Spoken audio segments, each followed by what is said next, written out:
손케듀가 해체될 것인가? 저희가 최근에 조금 신빙성이 있는 얘기는 아니었지만 영국의 그 프리미어리그에서 활약했던 스탠 콜리모 그래도 이 사람이 이름 없는 분은 아니에요. 리버풀에서도 뛰었었던 공격수 출신인데 에스턴 빌라에서도 뛰었고 그래서 그릴리시 스카우트 H 때 얘기했었죠. 그분이 이제 컬럼을 통해서 지금 손흥민 선수의 상황 그리고 토트넘의 상황을 봤을 때 올 여름에 결별하는 것이 서울에게 좋을 것이다라고 하면서 자기의 생각으로는 손흥민 선수가 떠난다면 프리미어리그 네 팀으로 가기는 어렵고 왜냐면 토트넘보다 높은 팀들은 니즈가 없고 밑에 팀들은 또 손흥민 선수가 갈 만한 요인이 없다. 거기다가 토트넘이 프리미어리그 경쟁팀에는 별로 팔고 싶어 하지 않을 것도 분명한 데다가 이제 손흥민 선수가 어쨌건 독일에서 생활을 했고 독일어도 유창하게 하고 분데스리가 팀들이 잘 아니까 그럴 가능성이 있지 않겠냐. 그러니까 간다면 바이에른 뮌헨이 유력할 것이다. 바이에른 뮌헨도 공격수가 필요한 부분들도 있고 그런 과정 속에 또 이제 사실은 오랫동안 원래 바이에른 뮌헨에 대해서 레반도프스키가 떠난 이후 보강 선수에 대해서 해리 케인 얘기를 저희가 소개해드렸었어요. 실제로 그렇죠. 밀도 높은 이적설도 나왔고 그렇다면 재밌는 것은 결국에는 손케듀가 이적한다면 바이에른이 유력하다라고 동시에 연결이 되고 있는데 제가 사실은 이제 혼자서 이 손흥민 선수 얘기할 때 이런 얘기를 드렸었어요. 이게 가능하려면 바이에른이 노리는 케인 영입이 완전히 무산됐다면 대안으로서 고민해 볼 수 있을 것이다. 다시 한번 말씀드리지만 손흥민 선수의 바이에른 이적설이 다시 제기된 것은 이 커트 오프사이드라는 영국의 인터넷 매체에서 콜리모어의 컬럼을 받아서 소개하면서 바이에른이나 파리 생제르맹이다 이렇게 갈 수 있다 얘기한 거고 이게 사실은 이제 그렇게 반향이 없었던 건 아니에요. 왜냐면 콜리모어가 그래도 이름이 있는 사람이다 보니까 파리 담당 기자도 자기의 의견을 이거에 대해서 냈더라고요. 파리는 손흥민 선수를 영입하지 않을 것이다. 한다면 레앙을 영입할 것이다. 이렇게 얘기할 정도로 그러니까 이 컬럼에 대해서 반응들이 조금 있었다는 얘기예요. 저희도 그에 대해서 이제 반응들을 좀 해봤던 것인데 이 과정 속에 해리 케인 이름이 또 등장했고 이건 조금 다룰 수밖에 없는 매체에서 나왔어요. 흥미로운 게 사실은 이제 토트넘의 성적에 따라서 케인의 마음이 오락가락하는 건가 이런 생각이 들어요. 우리가 이제 토트넘이 완전 폭망했던 올 초에 케인이 이제 이적 요청을 했고 재계약할 생각이 없고 맨유로 가고 싶다라는 마음을 오픈했다라고 텔레그래프에 나왔어요. 믿을만한 얘기였죠. 그런데 또 흥미로운 게 케인이 이제 맨시티전에 결승골을 넣고 프리미어리그 통산 200호 골 그리고 토트넘 역대 최다골을 달성했잖아요. 그때 너무 기분이 좋았는지 그 직후에 파브리치오 로마노가 자신의 팟캐스트에서 케인이 여전히 토트넘에서 우승하고 싶어 한다고 하더라. 그래서 케인이랑 케인 에이전트, 케인 형, 토트넘 구단이 새로운 계약에 대해서 이제 앞으로 얘기하자고 얘기했다더라. 케인이 다시 남겠다는 생각을 가졌다더라. 이런 얘기들이 나왔는데 다시 레스터시티한테 지고 밀란한테 지고 나더니 이적설이 나오고 있습니다. 바로 바이에른 뮌헨 이적설인데요. 일단은 최근에 바이에른 뮌헨 이적설 나온 배경 중에 하나가 케인이 이제 이적 의사를 표명했지만 토트넘 측에서 리그 내에서는 안 된다. 맨유를 못 보낸다. 이런 보도를 또 스카이 스포츠의 메리사 레드가 했으니까 어느 정도 마쿠에서 일이 있었던 것 같긴 해요. 근데 저희가 다시 한번 케인 얘기를 하는 이유는 그래도 독일 내에서는 큰 매체잖아요. 스포르트 빌트에서 바로 케인의 이야기를 했기 때문입니다. 그러니까 스포르트 빌트만이 아니고요. 빌트 그리고 또 이제 타겟스 자이퉁 이런 다양한 매체들에서 이제 다루고 있는 건데요. 스포르트 빌트와 빌트는 같은 회사지만은 다른 잡지예요. 스포츠 비트는 정말 스포츠만 다루는 그러니까 스포츠만 제한적으로 다루다 보니까 온갖 찌라시들이 막 나와요. 약간 좀 이제 재밌게 하고 또 자극도 해서 판매도 올려야 되고 각종 얘기를 다 전하는 그런 것이죠. 반면에 이제 빌트지 같은 경우는 조금 더 이제 타블로이드여가지고 다양한 소식들을 전하거든요. 그러다 보니까 스포츠와 관련된 조금 더 밀도 있는 이제 기사들이 나오기 마련인 건데요. 게다가 또 그 빌트 내에서도 유료 구독자만 볼 수 있는 유료판은 조금 더 독점적이고 실제로 취재가 된 정보, 찌라시를 모아온 게 아니라 빌트 내에 기자들이 알아온 정보가 나오는 거죠. 그래서 유료 같은 경우는 상당히 그래도 공신력이 높은 편이죠. 왜냐면은 돈을 받고 파는 거니까 거기다 구라치면 안 되죠. 구라치면 안 되기 때문에 이거는 상당히 그래서 조금 공신력이 있는 편에 속하는데요. 일단 슈퍼트 빌트에서 나온 거는 뭐냐면요. 그 제목이 이게 표지예요. 표지 제목이 뭐냐면요. 이것이 바이에른이 공격수를 찾는 방식이다라고 해가지고 케인과 슈퍼모팅과 이제 무한히 현재 프랑크푸르트에서 굉장히 핫한 공격수죠. 이렇게 네 명의 표지를 올려놓은 건데 그 중심에 또 케인이 가장 대문짝만하게 중앙에 있고요. 이거는 제가 잡지를 구해보지 못해가지고 내용은 어떤 건지 모르겠지만 슈퍼모텐 같이 현재 재계약 거의 근접한 상태고 케인을 가장 원하고 있고 무한히도 원할 수 있다 이런 내용이겠죠. 쓰시는 거 보니까요. 그런 거를 저희가 소개해드리려고 하는 것은 바로 그 공신력이 높은 빌트 유료판이 가장 최신으로 내놓은 기사에 바이에른 뮌헨이 여전히 케인을 강하게 원하고 있다는 내용이 있기 때문인데요. 여전히 원하고 있다를 넘어서 오직 케인만을 원한다. 예, 내용 한번 소개해 주시죠. 예, 어떤 내용이냐면요. 일단 그 질문부터 던집니다. 그들은 꿈꾸는 공격수를 얻을 수 있을까? 네. 이게 뭐야 케인이라는 얘기인 거고요. 네. 그 다음에 이제 내용이 바이에른은 여전히 토트넘 스타 케인을 노리고 있다. 내부 분석에 따르면 그가 바이에른 구단 네. 쪽의 분석에 따르면 케인만큼 바이에른에 적합한 공격수는 존재하지 않는다. 저는 이게 좀 인상적인 부분이라고 해요. 빅클럽들은 공을 소유하고 연계도 중요시하기 때문에 저는 최근에 그 티에리 앙리가 얘기한 것도 인상 깊었어요. 맨시티에 어울리는 건 네. 오히려 혼란이 아니라 케인이었다. 네. 왜냐면 케인이 물론 뭐 나이라든지 뭐 폭발력이라든지 스피드라든지 이렇게 떨어질 수 있어도 공 다루는 능력, 시야, 키핑 능력, 그리고 결정력, 그리고 이제 뭐 위상 모든 측면에서 사실 뭐 케인만한 선수가 잘 없고 특히 케인은 무리뉴 감독, 콘테 감독과 함께하면서 약간 10번 역할을 함께 해주니까 네. 전술적인 유연성도 크다. 그 무엇보다도 앙리는 그 펩 과르디올라 감독 밑에서 뛰었기 때문에 그렇죠. 과르디올라 감독이 좋아하는 공격수의 유형을 알고 있는 거죠. 네. 그리고 그 얘기는 혼란을 영입했을 때 많은 언론들도 사실은 이런 위험성이 있다라고 얘기했죠. 혼란이 정말 좋은 선수인 것과 별개로. 예, 과르디올라 축구에 맞느냐. 실제로 하만도 혼란은 사실 과르디올라가 가장 원했던 공격수는 아닐 수 있다. 네. 왜냐하면 애초에 맨시티가 실제로 케인 영입을 추진했는데 무산되고 나서 그 다음 해 혼란을 영입을 한 거잖아요. 네, 그리고 현재 그런 분석들도 상당히 많이 나오고 있으니까요. 얘가 혼란은 많은 골을 넣고 있는데 맨시티 팀 득점이 올라갔나? 그건 아니다. 예. 이런 얘기들도 있으니까. 실제로 이제 최근에 있었던 그 아스널과 맨시티의 경기에서도 결국에는 맨시티가 혼란을 활용한 방식은 기존의 맨시티 축구, 기존의 과르디올라 감독이 원하던 축구가 아닌 조금은 역습형의 그렇죠. 간결한 축구니까 실제로는 그 과르디올라 감독이 맨시티의 챔스 우승을 이끄는 과정 속에 가장 원했던 골잡이 유형은 케인의 유형일 수가 있다. 근데 바이에른도 그런 빅클럽이니까 마찬가지 아니겠느냐. 네.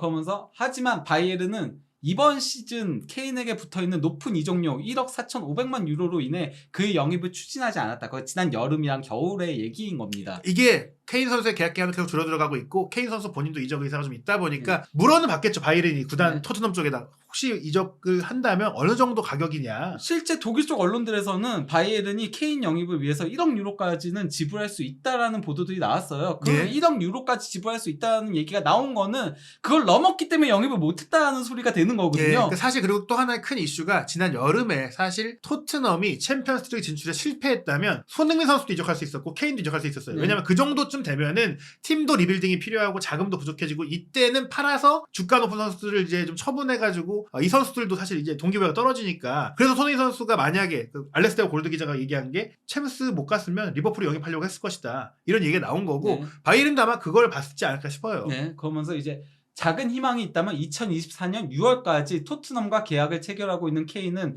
최근 자신의 미래에 대해 언급하기 거부했다는 데에 있다 하면서 이제 케인의 쿼테이션 내용이 있는 건데요. 난 모든 경기에 뛰기 위해 이곳에 있고 팀을 위해 최선을 다한다. 나중에 무슨 일이 일어날지 지켜봐야 하겠지만 난 현재 이번 시즌 경기에만 집중하고 있다. 케인은 토트넘의 유스 출신이고 토트넘 그 자체지만 그는 현재까지 한 번도 나는 영원히 토트넘에서 뛸 것이다. 토트넘에 뼈를 묻겠다. 은퇴하겠다. 이런 말을 한 적이 없어요. 근데 이거는 원래 잘하고 있는 겁니다. 그렇죠. 이런 인터뷰가 잘하는 거예요. 아니 무슨 일 발생할 줄 알고. 아니, 근데 케인은 애초에 항상 이적할 생각이 있어요. 이 사람은 그냥 게리 네빌이랑 골프 치는 인터뷰까지 한 사람이에요. 아니 그건 그렇죠. 새로운 예. 도전을 원한다. 그때부터 이제 그게 그렇죠. 그 전까지는 케인에 예. 대한 믿음이 컸지만은 예. 그 사건 이후로는 솔직히 지금 솔직히 말하면 이런 생각이에요. 토트넘이 챔스 못 나가면 예. 바로 이적이다. 예. 그런 거라고 보면 되는데요. 그러면서 이제 또한 케인은 시간을 두고 자신의 거취를 결정하고 싶어한다. 물론 맨유 역시 케인 영입에 많은 관심을 가지고 있는 것으로 알려지고 있지만 토트넘은 팀의 스타를 프리미어리그 경쟁자에게 보내고 싶어하지 않는다. 그렇죠. 본인들이 전력 손실이 생겨도 그게 나랑 직접 순위를 다투는 팀이 강화되는 상황이 되면 안 되니까 보내더라도 해외로 보낼 건데 그렇다면 선택지가 많지 않다. 네, 그러면서 이제 케인이 토트넘과 계약 연장에 합의하지 않으면 그대로 계약 만료까지 갈 가능성도 아예 배제할 수는 없다. 그렇게 되면 바이에른은 보스만을 영입할 수 있게 영입 가능성이 더 높아질 것이다는 저는 이거는 독일 언론의 희망 회로라고 봅니다. 하지만 전 두 가지로 생각해 본다면 오히려 바이에른 입장에서는 우리는 풀릴 때까지 기다려도 되니까 토트넘 너네 뭐 알아서 결정해. 적정하게 싸게 가격을 낮춰서 여름에 보내주던지 아니면 기다릴게. 그 내용은 뒤에 나옵니다. 예. 그 내용은 뒤에 나오는데 예. 만약에 보스만이 된다면은 저는 예. 같은 프리미어리그 구단으로 갈 거라고 가겠죠. 봐요. 케인이 가겠죠. 그렇죠. 케인이 맨유 가겠죠. 예, 그러면은 바이에른은 전 거가 오는 여름 아니면은 케인을 영입할 수 있는 기회가 없다라고 그렇죠. 생각을 해요. FA가 되면 뭐 사실 케인이 대기록도 도전하고 또 네, 그러니까요. 골라갈 수 있기 예. 때문에 또 예. 연봉도 솔직히 프리미어리그 팀들이 예. 더 주겠죠. 근데 어쨌건 바이에른이 지금 급하지 않은 이유에 대해서 뭐라고 하냐면요.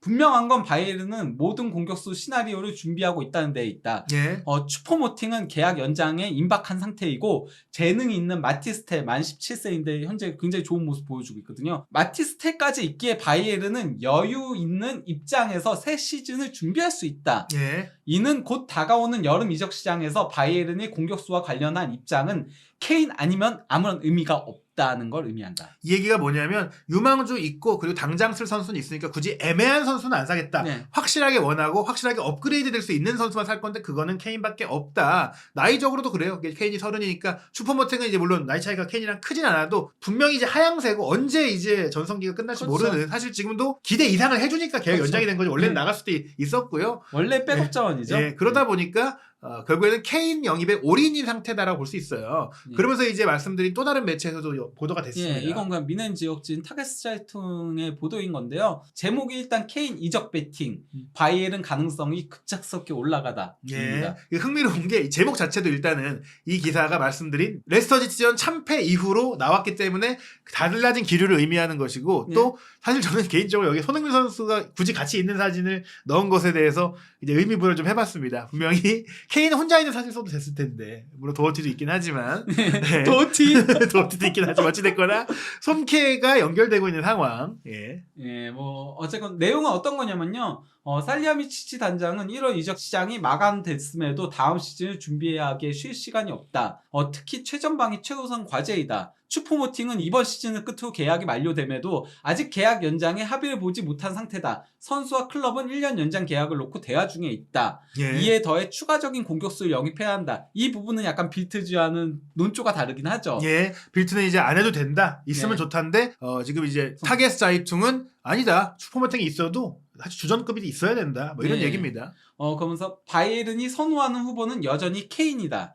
그의 이적은 쉽지 않다. 90 미니 인터넷 매체 있죠. 예. 거기서는 토트넘이 2024년까지 계약 체결 중에 있는 케인과 계약 연장을 낙관하고 있다고 보도했다. 예, 이건 좀 전 믿기 어려운 보도라 생각해. 예. 낙관하고 있다고. 낙관 네. 벌써 했어야지. 그러니까요. 연장 오퍼를 지금 2년 전에 했는데. 그러면서 만약 이게 사실이라면 네. 바이에른 이적은 불가능할 것이다. 네. 하지만 이제 여기서 이제 빌트 편집장인 크리스탄 폴크의 이제 멘트들을 따온 게 있는 건데요. 예, 대화했나 봐요, 이 기자가. 네.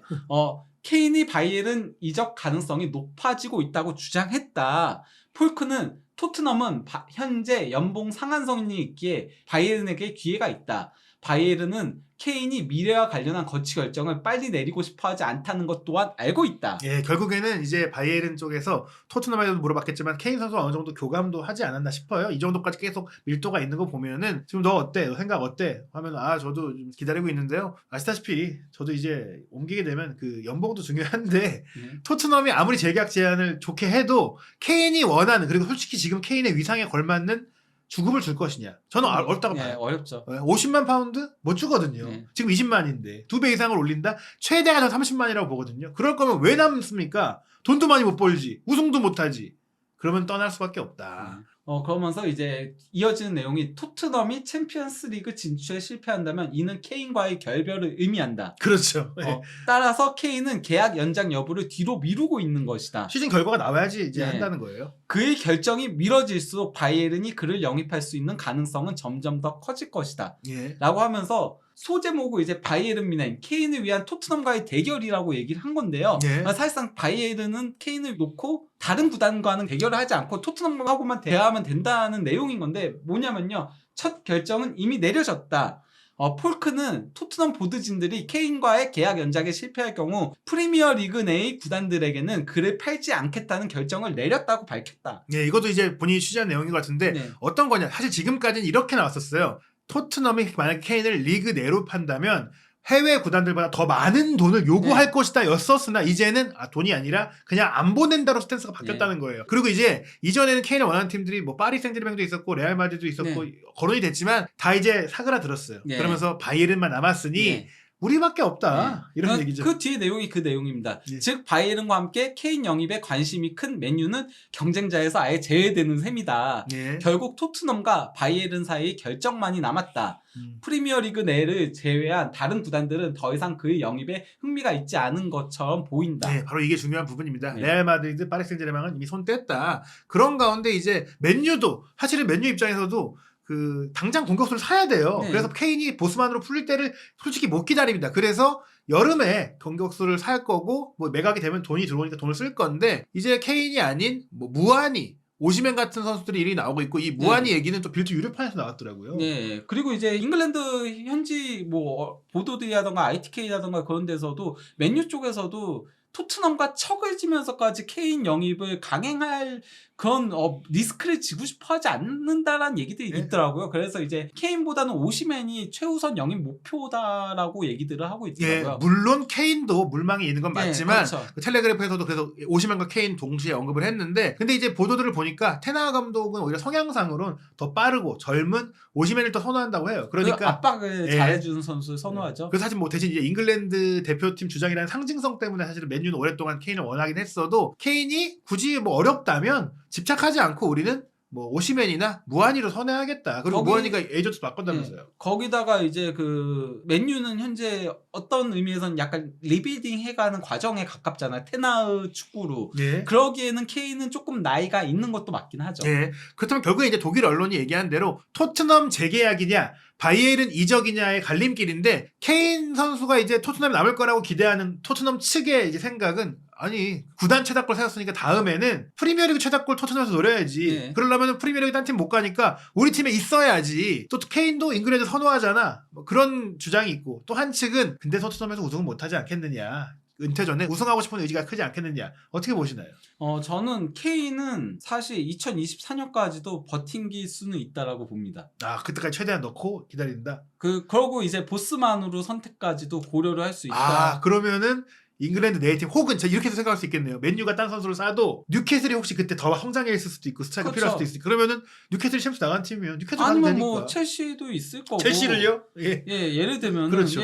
그런 식으로 선택지는 다양해지는 거죠. 보스만이 된다면은. 그렇죠. 그래서 저는 케인은 그것까지도 고려할 거라고 생각하는데 토트넘이 그걸 봐줄 수 있냐는 거죠. 오히려 케인은 기다릴 수 있지만 토트넘은 공짜로까지는 못 준다. 네. 그래서 정말 케인이 올 시즌이 끝나고 새 시즌 준비할 때 저 재계약 미룰게요 하면 그땐 이제 결정해야 되는 거잖아요. 네, 그렇죠. 1월 달에는 솔직히 거의 돈을 뭐 반값도 못 받거든요. 그렇죠. 여름에는 보내야 된다. 네. 안 그래도 그 킬패트릭 기자가 지난 여름에 케인과 관련해 가지고 마네의 딜레마에 케인이 빠질 수 있다라고 네. 보도를 한 적이 있었거든요. 그렇죠. 그렇기 때문에 이번 시즌이 끝나기 전까지는 무조건 재계약을 해야 한다. 안 그러면은 케인의 가격이 뚝 떨어지게 될 것이다라고 얘기를 했었거든요. 실제로 제가 봤을 때도 올 여름에 만약에 또 그 토트넘의 방식까지 생각했을 때 케인도 거꾸로 쓸 수 있어요. 계속 버티는 거예요. 원하는 대로 안 해주면 나는 계약이 안 하고 공짜로 나간다. 그럼 시즌 시작했어. 8월 됐어. 그때까지 안 돼. 그럼 점점 가격은 떨어집니다. 그렇죠. 이점 바이에른 좀 기다리면 돼요. 천천히 와. 그래서 그런 보도들이 독일 쪽에서 나온 거예요. 예. 케인이 미룰수록 바이에른이 유리해진다라고 그렇죠. 보도를 한 차라리 거죠. 쿨거래로 프리시즌 시작할 즈음에 그냥 협상이 되면 1억 유로를 줄 수 있어요. 바이에른이 우리 1억 유로 준비했어. 우리도 너 케인 잘 쳐줄게. 근데 끌고 끈다? 그럼 나중에는 토트넘에 손해 보니까 케인과 바이에른이 교감만 잘 된다면 사실 바이에른으로 갈 가능성이 꽤 높겠네요. 예. 근데 케인이 프리미어리그 역대 최다골에 얼마나 이제 욕심을 그렇죠. 내는가가 그게 좀 이제 있어요. 관건이라고 할 수 있는 거죠. 지금 200골을 넣었거든요. 근데 최다골이 앨런 시어러의 260골이니까 올 시즌의 페이스를 본다면 사실 이제 앞으로 2년만 더 뛰면 깰 수도 있거든요. 2년에서 3년 정도 2년에 걸리죠. 3년. 최대 그러니까 3년이면 깬다. 이렇게 네. 보는데 이제 마지막 선수 생활의 이제 이적의 갈림길에서 뭐 케인의 입장에서는 뭐 맨유로 간다거나 맨시티로 갔다면 제가 그게 베스트죠. 그럼 그게 베스트였어요. 그걸 이제 그러니까 토트넘이 받아준다면은 케인은 무조건 맨유나 맨시티나 뭐 이런 데로 갈 거예요. 전 이 생각도 들어요. 그래서 혼란이 2024년에 바이아웃이 발동되잖아요. 혼란이 레알 마드리드 가면 케인이 보스만으로. 보스만으로 맨시티 충분히 네. 가능한데요. 근데 이제 토트넘이 그걸 과연 그럼 토트넘 피커 소지 되니까 결국엔 음. 판다. 그럴 수도 있으니까 판다 오히려 토트넘이. 그렇죠. 그렇다면 올여름 정말 케인의 사과가 아주 뜨거울 것으로 예상되는데, 그리고 이 케인의 거취에 따라서 손흥민 선수의 거취도 굉장히 영향이 큽니다. 말씀드렸듯이 사실 뭐 지금 보도를 보면 바이에른은 케인을 못 사면 손흥민 선수를 사는 게 아니라 안 산다는 입장이지만 네. 또 몰라요. 뭐 마네가 완전 폼이 낙하해갖고 못 쓸 정도가 된다거나 뭐 부상자가 생긴다거나 어떤 변수들이 있기 때문에 그럴 경우 사실은 이제 손흥민 선수 쪽으로 움직여 볼 수도 있는 거고, 네. 또 케인의 이적에 따라서 토트넘이 완전히 리빌딩을 하고 새로운 감독이 오고 여러 변수에 따라서 토트넘도 케인 선수가 나가는 김에 그냥 손흥민 선수 정리하면서 새 판을 짜자 이럴 수도 있기 때문에 이 케인의 거취가 분명히 손흥민 선수의 거취와도 연결이 크게 될 것이다. 그리고 뭐 만약에 구단 매각 같은 일들이 발생한다면 그렇죠. 그것도 변수가 될 수 예, 있는 거죠. 지금 많은 얘기 나오고 있으니까요. 그래서 손케 듀오가 다음 시즌 해체될 가능성이 충분히 지금 있는 상태인데요. 과연 케인의 이적은 어떻게 될지, 그리고 손흥민 선수는 과연 경력의 마지막 황금기에 어떤 행선지를 찾게 될지 한준TV에서 시시각각 변하는 상황들과 최신 보도 부버디 김현민 기자와 꼼꼼하게 팩트 체크해드리겠습니다. 한준TV에서 가짜뉴스 아닌 진짜 소식 구독, 좋아요, 알림 설정으로 빠르게 확인하시기 바랍니다.